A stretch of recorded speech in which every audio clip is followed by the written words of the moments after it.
Ayan, tayo maglilinis ng isda. Itong aking pusa na to napakakulit. Sobrang kulit. Pag ako'y nagluluto din kung anong ginagawa ko, lagi nakabantay ang aking pusa.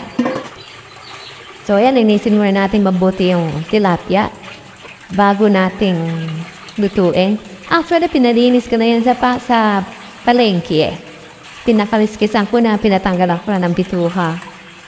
Kaso, kaliskisin pa rin natin yan kasi hindi ako masyadong nasiyahan sa kaliskis na ginawa niya. At meron pa rin kaliskis. Hindi talaga yung totally na linis yung kaliskis niya. Kaya, kakaliskisin pa natin yan para mas malinis. Hugasan muna natin ng mabuti.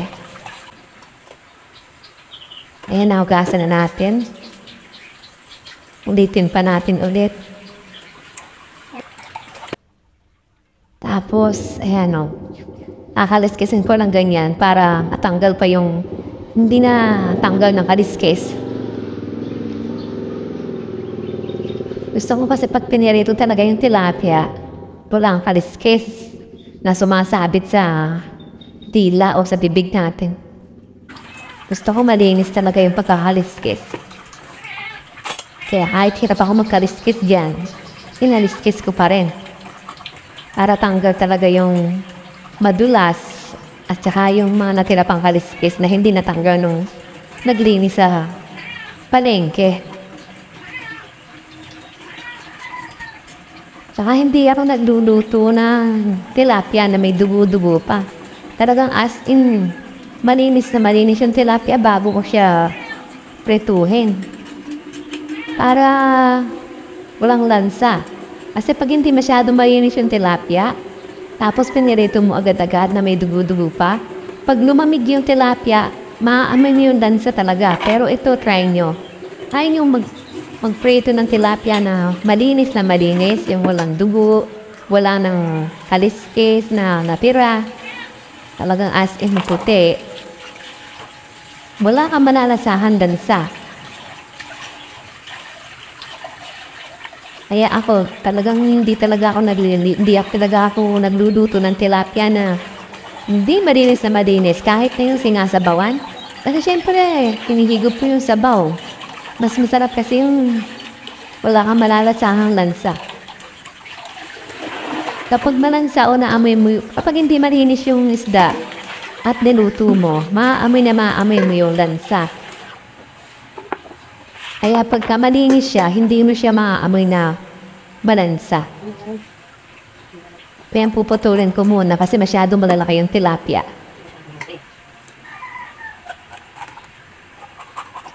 Hindi pa ako masiyahan yan. Bubulat natin ko pa yung dugo-dugo dyan sa tinik.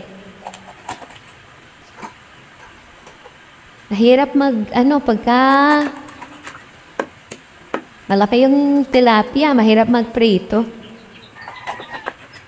Saka hindi naman kayang umbusin kasi ng mga bata yung malaki kaya hinihiwa ko pa bago ko siya prituhin.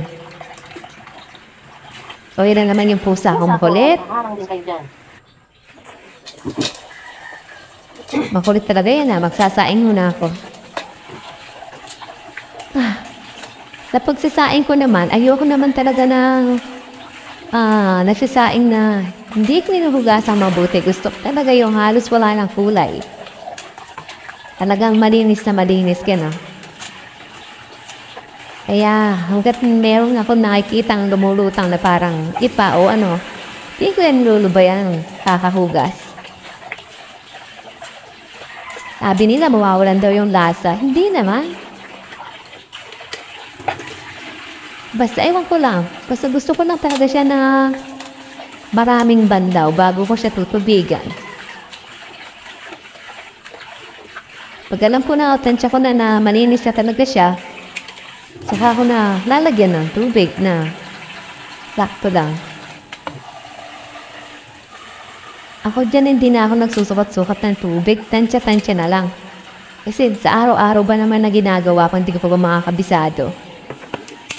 So ayan, 3 gatang yan, ganyan na nilagay kong tubig, sakto lang yan.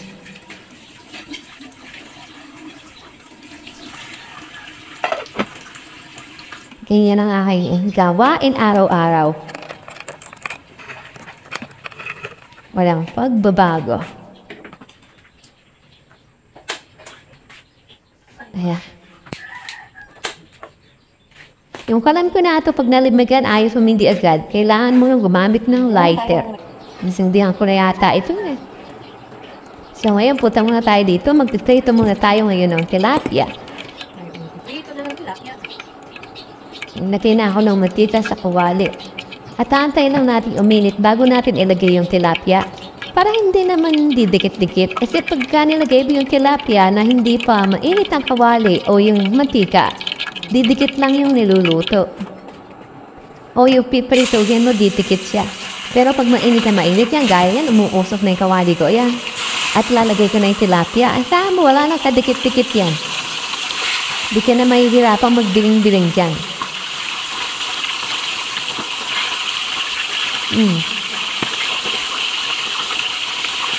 Oh, di ba? Walang kadikit-dikit.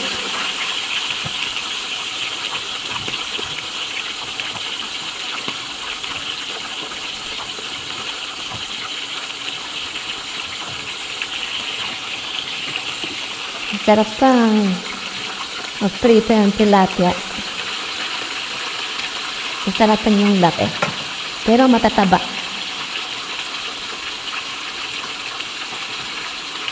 So, ayan, pipirituhin na natin yan. Ayun, punta muna tayo din sa mga, magluluto tayo ng gulay. Ang aking gulay na lulutuin, okra at saka sitaw. Iwain muna natin ng sitaw. Di ko na nakuha ng video ng pagluluto ko niyang gulay. Kasi parit-parito kasi ako dahil nagtitinda pa ako sa tindahan ko. Kaya isang hiwa, isang tinda, isang luto, isang tinda. Ayan, di ko na nakuhanan ng video. Pati yung pagluluto ko ng buro, hindi ko na rin nakuhanan. Masyado kasi kung natataranta na dyan. Kasi pagka na din ako sa kusina, maya naman na may bumibili.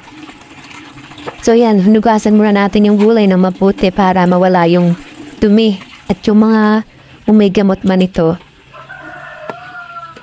Para malinis mabuti. So, ito na yung tilapia, oh. Wala na talagang kadikit-dikit yan, oh. Napakadaling biningin talaga ng tilapia o ng kahit anong piniprito mo. Basta mainit lang yung kawali bago mo ilagay. Para hindi magdidikit-dikit. Wow, umiikot yung kawali ko.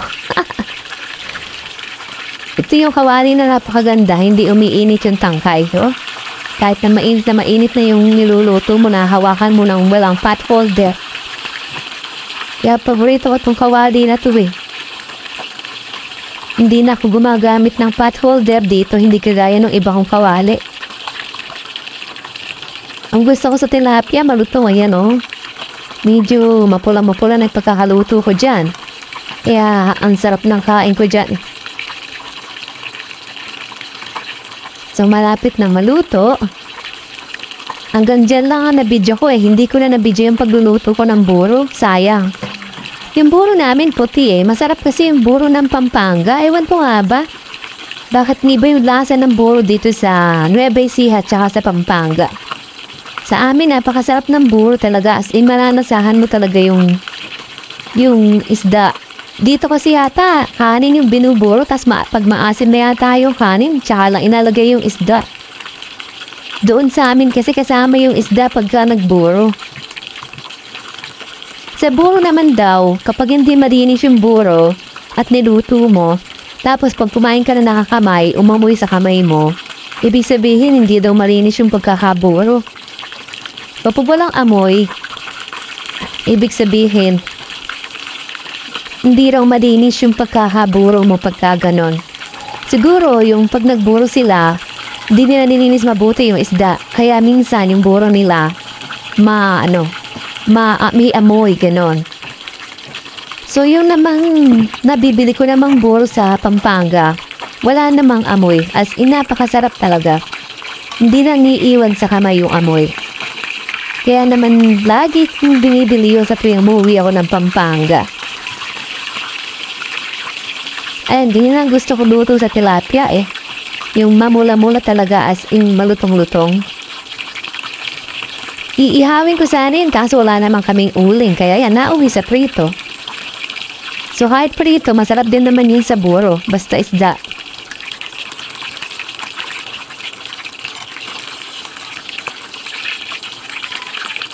Ang lutong niyan. Pati ulo malutong.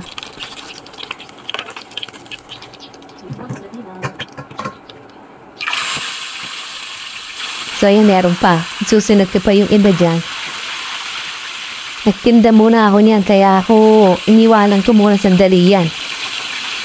Sabi ko nga sa inyo, sabay-sabay ang ginagawa ko. Nagtitinda, nagluluto, minsan naman naglalaba, nagtitinda. Araw-araw ganyan yung aking routine. Lalo na pag nasa school na lahat yung mga bata at mag-isa na lang ako dyan, para akong trumpo na hindi ko alam kung saan kung ano unahin ko kung maglilinis ng bahay, magluluto, maglalaba, minsan pinagsasabay-sabay ko. Kapag nakasalang na yung labahin ko, gagawa muna ako sa kusina. Habang gumagawa ako sa kusina, nagtitinda pa ako pag tumawag sa may tindahan. Dahil nga, nagpiprito ako, may bumibili. So, iniwan ko muna yung isda dyan na piniprito ko. Pinagbilan ko muna yung bumibili. Mahirap talaga pagka wala kang kasama sa bahay.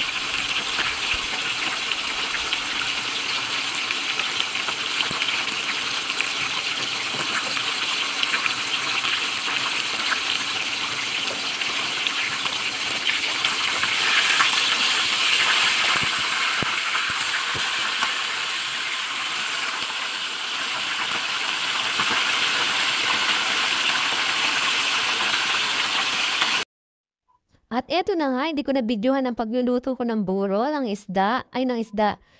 gulay, ayan. Natapos ko na lang na ganyan na hindi ko na videohan. Kaya kain tayo. Masarap na naman ang kain namin na to. Lalo na pag ganito yung ulam. Bye-bye!